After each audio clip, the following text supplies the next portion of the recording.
നമുക്ക് വേദയുടെ വിക്രത്തിന്റെ ഇന്നത്തെ നല്ലൊരു കഥ കേട്ടാലോ? അങ്ങനെ ഇന്നത്തെ കഥയിൽ ഡോക്ടർ ഇഷിത വിക്രത്തിന്റെ കാലിലെ മുറിവ് ഡ്രസ്സ് ചെയ്തുകൊണ്ടിരിക്കുകയാണ്. ആ സമയം വിക്രത്തിന് നല്ല വേദന ഉണ്ടായിരുന്നു. വിക്രം ചെറുതായിട്ട് കിടന്ന് കരയുന്നുണ്ടായിരുന്നു. ആ സമയം ഇഷിത പറഞ്ഞു, ഇപ്പം തന്നെ വേദനയൊക്കെ കുറഞ്ഞോളൂ എന്നൊക്കെ പറയാണ്. പിന്നീട് ഇഷിത പറഞ്ഞു, അതെ, നിങ്ങളുടെ വിവാഹത്തെക്കുറിച്ചുള്ള കാര്യങ്ങളൊക്കെ ഞാൻ അറിയുന്ന ഒരു ഗോസിപ്പ് ചാനലിൽ നിന്നാന്ന് പറയണം. ഗോസിപ്പ് ചാനലോ? അതെ, അരളിപ്പൂ ചാനലിനകത്തുനിന്ന്. ആഹാ, കൊള്ളാലോ. അപ്പോൾ ഡോക്ടർ ഇങ്ങനത്തെ ചാനലൊക്കെ കാണുമല്ലേ എന്ന് ചോദിച്ചു. ചില സമയത്ത് കാണേണ്ടതായിട്ട് വരുമെന്ന് പറഞ്ഞു. പല പല ഗോസിപ്പുകളും അതിനകത്തൂടെ അല്ലേ വരുന്നേ എന്നൊക്കെ പറഞ്ഞു. എന്നാലും ഞാൻ ഇത്രയ്ക്ക് പ്രതീക്ഷിച്ചില്ല കേട്ടോ. കാരണം വീട്ടുകാർ സമ്മതിക്കാതെ വന്നു കഴിഞ്ഞപ്പോൾ ഒരു ഡ്രാമ കളിച്ച് ക്ഷേത്രത്തിൽ പോയി വിക്രം വേദയുടെ കഴുത്തിൽ താലി ആർത്തിയത് സമ്മതിച്ചു തന്നിരിക്കുന്നു പറഞ്ഞു. അത് കേട്ടപ്പോൾ വിക്രം ചോദിച്ചു, അല്ല ഡോക്ടർ അങ്ങനെയാണോ വിചാരിച്ചു വെച്ചിരിക്കുന്നത്? അതെ, അല്ലാതെ എന്താ എന്ന് ചോദിച്ചു. അപ്പോൾ ഡോക്ടർക്ക് കാര്യങ്ങളൊന്നും അറിയത്തില്ലല്ലേ? എന്തറിയത്തില്ലെന്ന്? ആ, വേദയോട് ചോദിച്ച് മതി, അവൾ കാര്യങ്ങളൊക്കെ പറഞ്ഞു തരുമെന്ന് പറഞ്ഞു. ഇത് കേട്ട് കഴിഞ്ഞപ്പോൾ ഇഷത പറഞ്ഞു, ഞാൻ വേദയെ വിളിച്ചായിരുന്നു ഈ കാര്യം കണ്ടു കഴിഞ്ഞപ്പോൾ. പക്ഷെ വേദ കോൾ എടുത്തില്ല. പിന്നെ ഞാനും തിരക്കിലായിപ്പോയി. അതുകൊണ്ട് പിന്നെ എനിക്ക് വിളിക്കാനോ സംസാരിക്കാനൊന്നും പറ്റിയില്ല. അതിന് ശേഷം കുറേ നാളുകൾക്ക് ശേഷമാണ് പിന്നീട് വേദ എന്നെ വിളിക്കണേന്ന് പറഞ്ഞു. ഞാൻ ഒരിക്കലും പ്രതീക്ഷിച്ചില്ല കേട്ടോ അവൾ ഇങ്ങനെ ഒരു പ്രേമബന്ധത്തിൽ ചെന്ന് ചാടുമെന്നും വിക്രം അവളുടെ കഴുത്തിൽ താലി ആർത്തുന്നു. ശരിക്കും പറഞ്ഞിട്ടുണ്ടെങ്കിൽ കോളേജിൽ പഠിക്കുന്ന സമയത്ത് അവളുടെ ചുറ്റും ഇഷ്ടം പോലെ ആൾക്കാരുണ്ടായിരുന്നു, കാമുകന്മാരുണ്ടായിരുന്നു പിന്നാലെ നടക്കാനായിട്ട്. പക്ഷേങ്കിൽ അവൾ ആരുടെയും വലയെ വീണില്ല. അവളെ ചുറ്റിപ്പറ്റി ഇഷ്ടംപോലെ ആൾക്കാരുണ്ടായിരുന്നു. അവൾ അങ്ങനെ ആർക്കും പിടികൊടുക്കാതെ നടക്കുന്നൊരു സ്വഭാവമായിരുന്നു. ഞങ്ങൾ അവളെ കളിയാക്കി പല പേരുകളും വിളിക്കാറുണ്ടായിരുന്നു. പക്ഷേങ്കിൽ എന്നിട്ടും അവൾ ഇങ്ങനെ ഒരു ബന്ധത്തിൽ വന്ന് ചാടിയത് എങ്ങനെയാണെന്നാ മനസ്സിലാകാത്തെ. അത് കേട്ടപ്പോൾ വിക്രം പറഞ്ഞു, ഞാനും ഇങ്ങനെയൊക്കെ തന്നെയായിരുന്നു. ആർക്കും പിടി കൊടുക്കാത്തൊരു സ്വഭാവമായിരുന്നു. പക്ഷേങ്കിൽ അവസാനം ഇങ്ങനെയൊക്കെ വേണ്ടി വന്നെന്ന് പറഞ്ഞു. അപ്പോഴാണ് കോളിംഗ് ബെൽ അടിക്കാൻ ശബ്ദം കേട്ടെ. പെട്ടെന്ന് ഇഷിത പറഞ്ഞു, അതെ, വേദയാണ് കയറി വന്നോളൂ കേട്ടോ എന്ന് പറഞ്ഞു. അങ്ങനെ വേദ കഥം തുറന്ന് അകത്തേക്ക് കയറി വന്നു. അപ്പോഴേക്കും വേദ ചോദിച്ചു, അല്ല ഇഷിത, നിനക്ക് എങ്ങനെയാ മനസ്സിലായത് ഞാനാന്ന്? അതെ, ഇത് മഹേഷിൻ്റെ ഒരു പ്രൈവറ്റ് പ്ലേസ് ആണ്. ഇവിടെ ഇപ്പം ഈ ഇതിനെക്കുറിച്ചൊക്കെ അറിയാവുന്ന നീ ഞാനും ഒക്കെ അല്ലേ ഉള്ളൂ. അപ്പം എനിക്കറിയാം ഇങ്ങോട്ടേക്ക് വരാനായിട്ട് ഒന്നെങ്കിൽ മഹേഷ് അല്ലെങ്കിൽ നീയ, വേറെ ആരും വരത്തില്ലെന്ന്. അതാ ഞാൻ ഇത്ര ഉറപ്പിച്ച് പറഞ്ഞെന്ന് പറഞ്ഞു. അത് കേട്ടപ്പോൾ വേദ പറഞ്ഞു, ഓ അങ്ങനെയാണല്ലേ. അപ്പോഴേക്ക് ഇഷിതോട് നിങ്ങൾ സംസാരിച്ചിരിക്കുക, ഞാൻ ചായ എടുക്കാമെന്ന് പറഞ്ഞുകൊണ്ട് ഇഷിത അകത്തേക്ക് കയറിപ്പോയി. പിന്നീട് വേദ അവിടെ ഇരിക്കുകയാണ്. ഇരുന്നിട്ട് വിക്രത്തോട് ചോദിച്ചു, എങ്ങനെയുണ്ട് വിക്രം, കാലിന് വേദനയുണ്ടോ എന്ന് ചോദിച്ചു. നല്ല വേദന ഉണ്ടെന്ന് പറഞ്ഞു. സാരമില്ല, 2-3 ദിവസം കഴിയുമ്പോഴത്തേനും വേദനയൊക്കെ മാറിക്കോളൂ എന്ന് പറഞ്ഞു. അല്ല, നീ ദീപ്തിയോട് സംസാരിച്ചോ എന്ന് ചോദിച്ചു എന്നെക്കുറിച്ച്. ഞാനല്ല ചെയ്തെന്നുള്ള കാര്യം. വേദ പറഞ്ഞു, അതിനുള്ള സമയം കിട്ടിയില്ല, സാരമില്ല, ഞാൻ അവളെ സാവകാശം കാര്യങ്ങളൊക്കെ പറഞ്ഞ് മനസ്സിലാക്കിക്കോളാം. അവളിപ്പോഴും വിചാരിച്ചുകൊണ്ടിരിക്കുന്നത് ഞാനാ തെറ്റ് ചെയ്തതെന്നായിരിക്കും അല്ലേ? സാരമില്ല വിക്രം, അതിനെക്കുറിച്ചൊന്നും ഇപ്പം ചിന്തിക്കേണ്ടെന്ന് പറഞ്ഞു.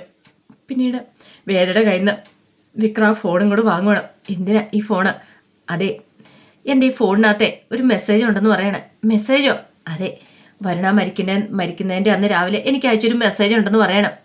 ഞാൻ ഒന്ന് ഓപ്പൺ ചെയ്ത് കാണിക്കാമെന്ന് പറഞ്ഞു. അപ്പോഴേക്കും വേദ ആ ഫോണും കൂടെ പിടിച്ചു വാങ്ങി. എന്ത് മണ്ടത്തരോ കാണിക്കുന്നേ, ഇത് ഓപ്പൺ ചെയ്തിട്ടുണ്ടെങ്കിൽ പോലീസുകാർ ഇപ്പം ലൊക്കേഷൻ സ്കെച്ച് ചെയ്ത് ഇങ്ങോട്ടേക്ക് വരത്തില്ലേന്ന് ചോദിച്ചു. ഓ, ആ കാര്യം ഞാനങ്ങോട്ട് മറന്നുപോയി. എന്നിട്ട് പിന്നീട് വേദ ചോദിച്ചു, അല്ല എന്താ വിക്രം, വരുൺ അയച്ച മെസ്സേജ് എന്താന്ന് ചോദിച്ചു. അവനയച്ച വൃത്തികെട്ട പൊളിറ്റിക്സിനെ കുറിച്ചുള്ള മെസ്സേജ് ആയിരുന്നു. പിന്നീട് എന്നെ ഒന്ന് കാണണമെന്ന് പറഞ്ഞു. ഞാൻ അങ്ങനെ അവനെ കാണാൻ പോയെന്ന് പറഞ്ഞു. എന്നിട്ടോ അന്ന് ഞാൻ അവനെ കണ്ടതാ വേദേ. പിന്നീട് വരുണിനെ കണ്ടതിന് ശേഷമുള്ള കാര്യങ്ങൾ പറയണം. അപ്പം വരുണും വിക്രവും കൂടെ ഒരു സ്ഥലത്ത് വെച്ച് കാണുവാണ്. കാണുന്ന സമയത്ത് വരുൺ പറഞ്ഞു, എന്ത് ചെയ്യാനാ ചേട്ടാ, കുറച്ച് തിരക്കിലായിപ്പോയി, അറിയാലോ, ഈ വൃത്തികെട്ട പൊളിറ്റിക്സ് കാരണം മനുഷ്യന് നേരെ നിൽക്കാൻ പറ്റുന്നില്ല എന്നൊക്കെ പറഞ്ഞു. വിക്രം ചോദിച്ചു, അല്ല എന്തിനാ വരുണിന് ഇഷ്ടമില്ലെങ്കിൽ പിന്നെ ഇതിനേക്ക് ഇറങ്ങി തിരിച്ചെന്ന് ചോദിച്ചു. എന്ത് ചെയ്യാനാ, ഇതെന്താണ്ട് കുലത്തൊഴിലാന്നാ തോന്നുന്നേ. കാരണം അച്ഛൻ പൊളിറ്റിക്സിലാണെങ്കിലും മകനും പൊളിറ്റിക്സിലേക്ക് വരണമെന്ന്. അതിന് ഇത് കുലത്തൊഴിലൊന്നും അല്ലല്ലോ. അങ്ങനെ പിന്തുടർച്ചാവകാശം കിട്ടാനായിട്ടെന്നൊക്കെ പറഞ്ഞു. എനിക്ക് ഇഷ്ടമില്ലാത്തൊരു ഫീൽഡായത്. പക്ഷെ ഇഷ്ടമില്ലെങ്കിലും പറഞ്ഞിട്ട് കാര്യമില്ല. അച്ഛന് വേണ്ടിയിട്ട് എലക്ഷൻ പ്രചരണത്തിന് ഇറങ്ങിയേ മതിയാവുള്ളൂ, ഇല്ലെങ്കിൽ പണി കിട്ടുമെന്ന് പറഞ്ഞു. എന്താ അച്ഛൻ വഴക്ക് പറയാൻ മറ്റോ ചെയ്യുവോ? അച്ഛൻ വഴക്ക് പറയുന്ന എന്നെയല്ല, എന്നെ ഒന്നും ചെയ്യത്തില്ല എന്ന് പറഞ്ഞു. പിന്നെയോ എനിക്ക് വരം അമ്മയാണ് വഴക്ക് പറയുന്നത്, അമ്മയ്ക്കിട്ടാണ് അടി കൊടുക്കണേന്ന് പറഞ്ഞു. അമ്മയ്ക്കിട്ട് അടി കൊടുക്കുന്നോ? അതെ, ഞാൻ എന്ത് തെറ്റ് ചെയ്താലും അടി കിട്ടുന്ന ആൾ അമ്മയായിരിക്കും എന്ന് പറഞ്ഞു. അത് കേട്ടിപ്പോൾ വിക്രം ഒരു ആകാംക്ഷയോട് ചോദിച്ചു, അങ്ങനെയൊക്കെ ഉണ്ടോയെന്ന് ചോദിച്ചു. അതെ, അച്ഛൻ്റെ സ്വഭാവത്തെക്കുറിച്ച് അറിയത്തില്ലാത്തോണ്ടാ. ഇത് ഇപ്പോഴല്ല പണ്ടേ തുടങ്ങിയ സ്വഭാവം എന്ന് പറഞ്ഞു. അങ്ങനെയല്ലേ ഞാൻ ആദ്യകാലങ്ങളിലൊക്കെ എൻ്റെ സ്വഭാവം തന്നെ മാറിപ്പോയെന്ന് പറഞ്ഞു. വിക്രം ചോദിച്ചു, അല്ല ഞാനൊരു കാര്യം ചോദിച്ചോട്ടെ, അമ്മയെ അടിക്കണ സമയത്ത് വരുണിനെ എതിർത്ത് കൂടെയെന്ന് ചോദിച്ചു. ഞാൻ നേരത്തെ വിചാരിച്ചുകൊണ്ടിരുന്നത് എന്താണെന്നറിയാവോ, ഞാൻ ചെയ്യുന്ന തെറ്റിനൊക്കെ അമ്മയെ അടിക്കണ സമയത്ത് അപ്പം നമ്മൾ മക്കൾ ചെയ്യുന്ന തെറ്റിനൊക്കെ അമ്മമാരാ ശിക്ഷ അനുഭവിക്കേണ്ടതെന്ന്. അതുകൊണ്ടിപ്പം ഞാൻ കുറേ തെറ്റുകളൊക്കെ ചെയ്തു. കാരണം പേടിക്കേണ്ട കാര്യമില്ലല്ലോ, ഞാൻ എന്ത് തെറ്റ് ചെയ്താലും അമ്മയല്ലേ ശിക്ഷ അനുഭവിക്കുന്നത്, എനിക്ക് വേദനയില്ല. പിന്നീട് കുറേ കാലത്തിന് ശേഷം എനിക്കത് അങ്ങനെയല്ലെന്ന് മനസ്സിലായത്. ഞാൻ ചെയ്യുന്ന തെറ്റാണ്. അതൊക്കെ മനസ്സിലായി കഴിഞ്ഞപ്പോഴത്തേനും എനിക്ക് ആ കുഴിയിൽ നിന്ന് കയറാൻ പറ്റാത്തൊരവസ്ഥ വന്നു. അച്ഛൻ്റെ ഒരു വല്ലാത്തൊരു ക്രൂരതയിൽ അമ്മയാണ് വെന്തുരിക്കുകയെന്ന് പറഞ്ഞു. പിന്നീട് പറഞ്ഞു, ശരിക്കും വിക്രമേട്ടൻ അറിയാവോ, ഇതെൻ്റെ അമ്മയല്ലെന്ന് പറയാണ് ഇപ്പോഴുള്ളത്. അമ്മയല്ലെന്നോ? അതെ, എൻ്റെ അമ്മ എൻ്റെ കുഞ്ഞുനാളിലെ മരിച്ചു പോയതാ. ശരിക്കും പറഞ്ഞാൽ എനിക്ക് 3 വയസ്സുള്ള സമയത്താണ് ആയിട്ട് ഇപ്പോഴത്തെ അമ്മ എൻ്റെ വീട്ടിലേക്ക് കയറി വരുന്നത്. പിന്നീട് എൻ്റെ കാര്യങ്ങളൊക്കെ നോക്കാൻ വേണ്ടി വന്നായിരുന്നു. ഞാൻ എന്ത് തെറ്റ് ചെയ്താലും എൻ്റെ അമ്മയായിരുന്നു ആദ്യം ശിക്ഷ അനുഭവിച്ചുകൊണ്ടിരുന്നത്. അല്ല, വരുണിൻ്റെ അമ്മ എങ്ങനെയാണ് മരിച്ചതെന്ന് ചോദിക്കുകയാണ്. അതൊരു വലിയ കഥയാണ് എൻ്റെ ചേട്ടാ. ഞാൻ കുഞ്ഞുനാളിലെ എന്നെ, എൻ്റെ അമ്മയെ, പിന്നെ ഇപ്പോഴത്തെ അമ്മയുണ്ടല്ലോ, അവരെയും കൂടെ കൂട്ടി അച്ഛനൊരു ടൂറ് പോയി. അങ്ങനെ ടൂറ് പോയി കഴിഞ്ഞിട്ട് അവിടെ 1-2 ദിവസം അവിടെ നിന്നു. ഈ സമയത്ത് ഒരു ദിവസം ഞാൻ ഇപ്പോഴത്തെ അമ്മയുടെ കൂടെ പുറത്ത് കളിച്ചുകൊണ്ടിരിക്കുമായിരുന്നു. എൻ്റെ കയ്യിലൊരു വലിയ പട്ടം ഉണ്ടായിരുന്നു. ആ പട്ടം എന്ത് ചെയ്തു, കയ്യിൽ നിന്ന് പോയി ഒരു മെല്ലി മരത്തെ കുടുങ്ങി അതിങ്ങനെ തൂങ്ങിക്കിടക്കുവാണ്. ആ കാഴ്ച കണ്ടു കഴിഞ്ഞപ്പോഴത്തേനും എനിക്ക് സഹിച്ചില്ല. എനിക്ക് വല്ലാത്തൊരു വിഷമമായിപ്പോയി. ഞാൻ കിടന്ന് കരഞ്ഞു, എൻ്റെ പട്ടം പോയെന്ന് പറഞ്ഞുകൊണ്ട്. ഒടുവിൽ അച്ഛൻ്റെ അടുത്ത് പരാതി പറയാനായിട്ട് ഞാൻ ചെന്നു. ആ സമയത്ത് അച്ഛൻ അവിടുത്തെ മുറിയുടെ അവിടെ ഇങ്ങനെ നിൽക്കുന്നുണ്ടായിരുന്നു, അകത്തേക്ക് നോക്കിക്കൊണ്ട്. ആ സമയം ഞാൻ അച്ഛനോട് ഇന്നെൻ്റെ പരാതി പറയണം. അപ്പോഴച്ഛൻ എന്നോട് പറഞ്ഞു, മോനെ ഇതെങ്ങ് നോക്ക്, ജല്ലിക്കൂടെ നോക്ക്, ദേ തൂങ്ങി ആടുന്ന പോലെയാണോ നിന്റെ പട്ടം കിടന്ന് ആടുന്നതെന്ന് ചോദിച്ചു. ഞാൻ നോക്കിക്കഴിഞ്ഞപ്പം എൻ്റെ അമ്മ കയറല്ല ഫാനിൽ കിടന്ന് തൂങ്ങി ആടുന്ന കാഴ്ചയാണ് കണ്ടതെന്ന് പറഞ്ഞു. ഇതൊക്കെ കേട്ടുകഴിഞ്ഞപ്പോൾ വിക്രം ഒരു ഞെട്ടലോടുകൂടി വരണ്ടെന്ന് നോക്കുകയാണ്. അന്ന് ഞാൻ ശരിക്കും പലതും തിരിച്ചറിഞ്ഞേട്ടാ. അതിനുശേഷം ഞാൻ വേറൊരാളായിട്ട് മാറുമായിരുന്നു. അതിനുശേഷം എൻ്റെ അമ്മ മരിച്ചതിന് ശേഷം ഈ ആയിട്ട് വന്ന് അവരെയാണ് എൻ്റെ അച്ഛൻ ഭാര്യയായിട്ട് സ്വീകരിച്ചത്. അതിനകത്ത് ഇപ്പം എൻ്റെ ഉണ്ടല്ലോ ഒരു അനുജത്തി, അവൾ ഉണ്ടാവുകയും ചെയ്തെന്ന് പറഞ്ഞു. പക്ഷേങ്കിൽ ആദ്യത്തെ അമ്മയുടെ ഗതി തന്നെയായിരുന്നു ഇപ്പോഴത്തെ അമ്മയ്ക്കും. കാരണം ഞാൻ എന്ത് തെറ്റ് ചെയ്താലും ഇപ്പോഴത്തെ അമ്മയാണ് അതിന് ശിക്ഷ അനുഭവിക്കുന്നത്. ഞാൻ പതുക്കെ അമ്മയായിട്ട് സ്വീകരിച്ചു. എൻ്റെ പെറ്റമ്മയെ പോലെ തന്നെ എന്നോട് സ്നേഹവും കരുതലുള്ള ഒരാളായിരുന്നു ഞാൻ. കാരണം എൻ്റെ 2 അമ്മമാരുടെ ജീവനം നഷ്ടപ്പെട്ടെന്ന് പറഞ്ഞു. ആ ജീവനം നഷ്ടപ്പെട്ട് എനിക്ക് കാണാനായിട്ട് വന്നു. ഇപ്പം കണ്ടില്ലേ, ഇപ്പോഴത്തെ അമ്മയാണെങ്കിലും ഞാൻ ചെയ്യുന്ന എന്ത് തെറ്റിനും തല്ലുകൊണ്ടുകൊണ്ടിരിക്കുക. അത് ഒഴിവാക്കാൻ വേണ്ടിയിട്ടാണ് ഞാൻ അച്ഛനോടൊപ്പം പ്രചരണത്തിന് പോകുന്നത്. ചിലപ്പോൾ അച്ഛൻ വിളിച്ചിട്ട് ചെന്നില്ലെങ്കിൽ, അച്ഛൻ പറയുന്ന കാര്യങ്ങൾ ഞാൻ അനുസരിച്ചില്ലെങ്കിൽ തല്ലുകൊള്ളുന്ന മൊത്തം എൻ്റെ അമ്മയ്ക്കായിരിക്കും. അത് ഒഴിവാക്കാൻ വേണ്ടിയിട്ടാണ് ഞാൻ അങ്ങനെയൊക്കെ ചെയ്യുന്നത്. ഇത് കേട്ടതും വിക്രം പറഞ്ഞു, അല്ല ഇതിനകത്തൊന്ന് രക്ഷപ്പെട്ടുകൂടെ? രക്ഷപ്പെടണമെന്ന് ആഗ്രഹമുണ്ട്, ഞാൻ രക്ഷപ്പെടും. ഈ ഇലക്ഷൻ ഒന്ന് കഴിഞ്ഞോട്ടെ ഏട്ടാ. ഗൾഫിൽ ഞാനൊരു ജോലി നോക്കിയിട്ടുണ്ട്, അവിടേക്ക് ഞാൻ ദീപ്തിയും കൂട്ടിക്കൊണ്ടു പോകും. എൻ്റെ ജീവിതത്തിലൊരു വെളിച്ചമുണ്ടായത് ആര് വന്നതിന് ശേഷമാണെന്നറിയാവോ? ദീപ്തി വന്നതിന് ശേഷം. അവളാണ് എന്നെ മാറ്റിയെടുത്തത്. അവൾ കാരണമാണ് ഞാൻ വേറൊരാളായിട്ട് മാറിയത്. ഒരുപക്ഷെ അവളില്ലായിരുന്നെങ്കിൽ ഒരിക്കലും എനിക്ക് ഈ മാറ്റമൊന്നും ഉണ്ടാവത്തില്ലായിരുന്നു. ഞാനിങ്ങനെ ആകത്തില്ലായിരുന്നു. ചേട്ടൻ കണ്ടോ, ഇലക്ഷനൊക്കെ കഴിഞ്ഞ് കഴിയുമ്പോഴത്തേനും ഞാൻ അവളുടെ കഴുത്തിൽ താലിയാർത്തി അവളെ കൊണ്ടുപോകും. ഞങ്ങൾ തമ്മിലൊരു പുതിയ ജീവിതം ഉണ്ടാവും. ചേട്ടനെ ഹെൽപ്പ് ചെയ്യില്ലെന്നൊക്കെ ചോദിച്ചു. അതെല്ലാം കേട്ട് ഞാൻ വിക്രത്തിന് ഭയങ്കര സങ്കടം വന്നു. വിക്രം വരുണിനെ കെട്ടിപ്പിടിക്കണം. ഈ കഥകളൊക്കെ വേദയോട് വിക്രം പറയുന്ന സമയത്ത് വിക്രത്തിൻ്റെ കണ്ണൊക്കെ നിറഞ്ഞു വന്നു. വേദയ്ക്ക് എന്ത് ചെയ്യണമെന്ന് അറിയത്തുണ്ടായിരുന്നില്ല. പിന്നീട് വേദ പറഞ്ഞു, വിക്രം വിഷമിക്കണ്ടെന്ന് പറയണം. ആ സമയത്ത് വിക്രം പറഞ്ഞു, വരുണിനെ ഇല്ലാതാക്കിയത് ആരാന്ന് എനിക്ക് കണ്ടുപിടിക്കണം. ഒരു പക്ഷേങ്കിൽ ഈ പറയുന്ന എൻ്റെ വീട്ടുകാരോ അല്ലെങ്കിൽ ദീപ്തിയോ ആരും വിശ്വസിക്കില്ല ഞാൻ ആ തെറ്റ്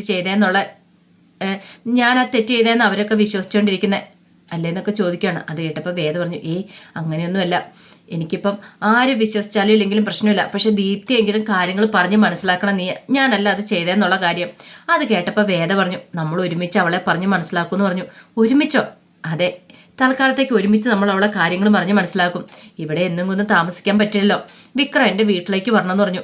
അവിടെ താമസിക്കാന്ന് പറഞ്ഞു. നിന്റെ വീട്ടിലേക്കോ? നീ എന്ത് പൊട്ടത്തരാ പറയണേ? നിനക്കെന്താ തലയ്ക്ക് ബോധമില്ലെന്ന് ചോദിച്ചു. ഇത് കേട്ട് കഴിഞ്ഞപ്പോൾ വേദ പറഞ്ഞു, വിക്രം ഇവിടെ അങ്ങനെ കഴിയാൻ പറ്റില്ല അധിക ദിവസം. മഹേഷിനെ അറിയത്തില്ല വിക്രം ഇവിടെ ഉണ്ടെന്നുള്ള കാര്യം. അതുകൊണ്ട് വിക്രത്തിനിടയിൽ മാറി താമസിക്കണമല്ലോ. ഇപ്പം വിക്രം സംസാരിക്കുന്ന ഈ പെയിൻ കില്ലറിന്റെ ഇതിലാണ്. വേദനയൊക്കെ കുറവുണ്ട്, പക്ഷെ ഇതങ്ങ് കഴിഞ്ഞ് കഴിയുമ്പോഴത്തേനും വിക്രത്തിന് വേദന തുടങ്ങും. കുറച്ച് ദിവസം എവിടെയെങ്കിലും സ്വസ്ഥതയോടെ സമാധാനത്തോടെ കഴിഞ്ഞാൽ മതിയാവുള്ളൂ. ഇപ്പൊ പോലീസുകാർക്ക് പിടികൊടുത്തിട്ടുണ്ട്, അറിയാലോ. വിക്രത്തിന്റെ കാര്യത്തിൽ ഒരു തീരുമാനം ഉണ്ടാവും. ഇതിന്റെ സത്യാവസ്ഥ നമുക്ക് പുറത്തു കൊണ്ടുവരണ്ടേ? അതുവരെ വിക്രം ഒളിവിൽ കഴിഞ്ഞേ മതിയാവുള്ളൂ. അതാ പറഞ്ഞേ, സത്യങ്ങൾ പുറത്തു കൊണ്ടുവരുന്നോടം വരെ വിക്രം എന്നോടൊപ്പം ഉണ്ടായിരിക്കണം. അതിന് ഏറ്റവും പറ്റിയ സ്ഥലം വീടാണ്. അവിടെയാണ് പേടിക്കേണ്ട കാര്യമില്ല. നമുക്ക് ദീപ്തിയെ കാര്യങ്ങളൊക്കെ പറഞ്ഞ് മനസ്സിലാക്കാം. ഒരുപക്ഷെ ദീപ്തിയുടെ സഹായം ഉണ്ടെങ്കിൽ മാത്രമേ എനിക്ക് വിക്രത്തിനെ അവിടെ നിർത്താനായിട്ട് പറ്റുള്ളൂ എന്ന് പറഞ്ഞു. ഇത് കേട്ടപ്പോൾ വിക്രം പറഞ്ഞു, അല്ല അത് പിന്നെ കൂടുതലൊന്നും പറയണ്ട, ഞാൻ പറയുന്ന അങ്ങോട്ട് അനുസരിച്ചാൽ മതി എന്ന് പറഞ്ഞു.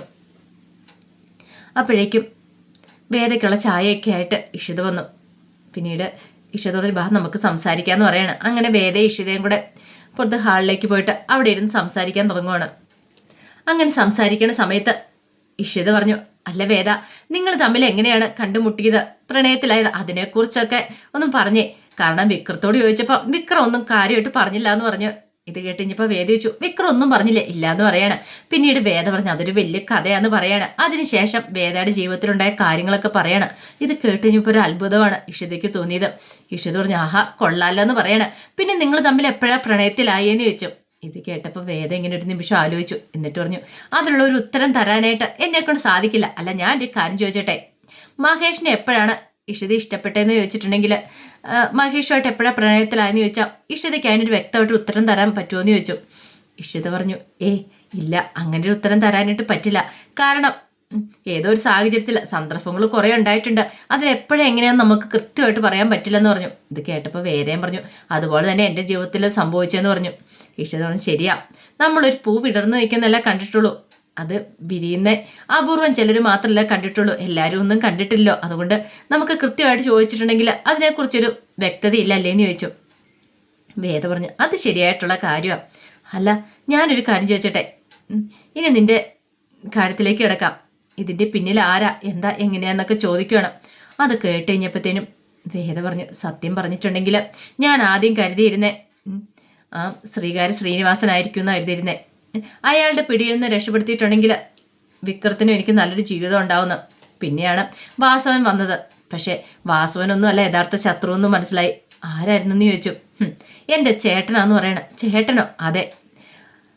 അയാളുടെ ആഗ്രഹം എന്താണെന്ന് വെച്ചാൽ എൻ്റെ പേരിൽ എന്നെ മുത്തശ്ശൻ എഴുതി വെച്ച സ്ഥാപനങ്ങളൊക്കെ ആയിരുന്നു. അതൊക്കെ നേടിയെടുക്കാൻ വേണ്ടിയിട്ട് അയാളും പിന്നെ ഞങ്ങളുടെ അങ്കിളും കൂടെ ചേർന്ന് നടത്തിയ ഒരു കാര്യം ഇത്.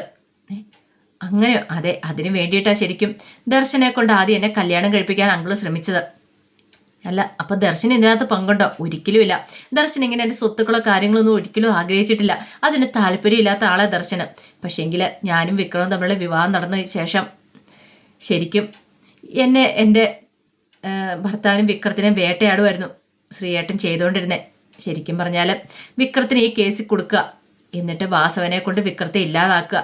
അങ്ങനെ ആ രണ്ട് ശല്യങ്ങളും മാറ്റി കഴിയുമ്പോൾ എൻ്റെ പേരുള്ള വസ്തുവകളെല്ലാം ചേട്ടന് കൈകാര്യം ചെയ്യാൻ കിട്ടും. അവരുദ്ദേശിക്കുന്നതല്ല ആരെ കൊണ്ടായാലും എന്നെ വിവാഹം കഴിപ്പിക്കാം. അങ്ങനെ കുറേ കാര്യങ്ങൾ അവരുടെ മനസ്സിലെന്ന് പറഞ്ഞു. അത് കേട്ട് കഴിഞ്ഞപ്പം ഒരു നിമിഷം ആലോചിച്ചിട്ട് ഇഷിത വെച്ചു, ഇനിയിപ്പോൾ എന്താ നിൻ്റെ പ്ലാന്? വിക്രം കുറ്റക്കാരനല്ലെന്ന് തെളിയിക്കണം.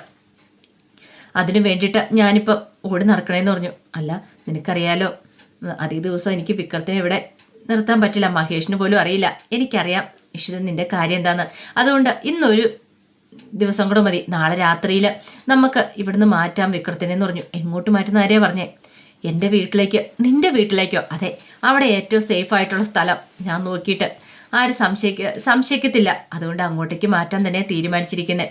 നീ എൻ്റെ കൂടെ സപ്പോർട്ടായിട്ട് നിൽക്കില്ലെന്ന് ചോദിച്ചു. ശരി, വേണ്ട, എന്താണെന്ന് വെച്ചാൽ ഞാനും ചെയ്യാമെന്ന് പറയാണ്. അങ്ങനെ ഇഷിത വേദയ്ക്ക് വാക്ക് കൊടുക്കുക. അപ്പോൾ അതിൻ്റെ വിശേഷങ്ങളൊക്കെയാണ് നമ്മളിന്ന് കാണുന്നത്.